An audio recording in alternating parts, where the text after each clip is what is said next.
Бүгінгі тақырып ер кісілерден келген, ажырасқан жесір әйелдер немесе жыныстық қатынасқа бұрында түскен, қазіргі кезде жыныстық қатынасқа түсу мүмкіншілігі жоқ болған әйелдер жыныстық қатынассыз жүре ала ма?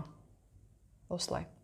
Бұл жерде үйленген әйелдерде де айтсақ, себебі кейбір ер кісілер мысалы мүмкін бір жерге барғанда мысалы да енді үйде емес және де жыныстық қатынасқа түсетін мүмкіншілік жоқ болса, әйелде мысалы қаншалықты жүре алады? Осындай сұрақ келген ер кісілерден. Ер кісілерден келген соң былай айтайын да, жауабы әрине жүре алады. Бұл енді адам өз-өзін қаншалықты ұстай алады. Адам баласы енді хайуан емес қой енді, мысалы. Ойлау қабілеті бар да, мысалы. Анализ жасай алады, мысалы. Бұлай далаға шығып, жыныстық қатынасты аңсап жүрмейді ғой енді. Енді ойын ретінде айтып жатырмын да, мысал ретінде. Әрине жүре алады.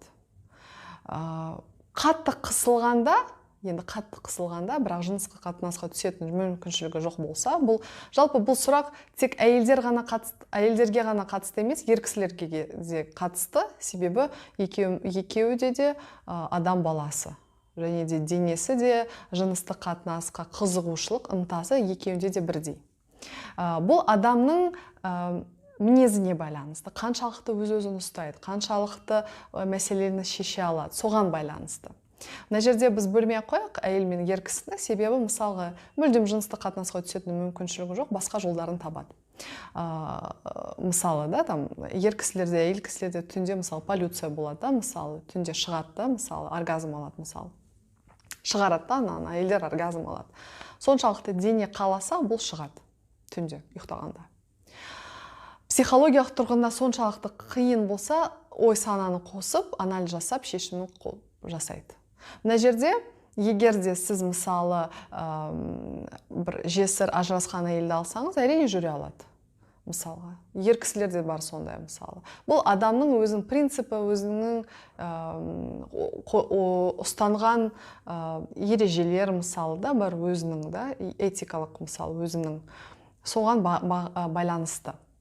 То есть физиологиялық тұрғыда жыныстық қатынасты әрине жүре алады, жылдап жүре алады, соған кірмей.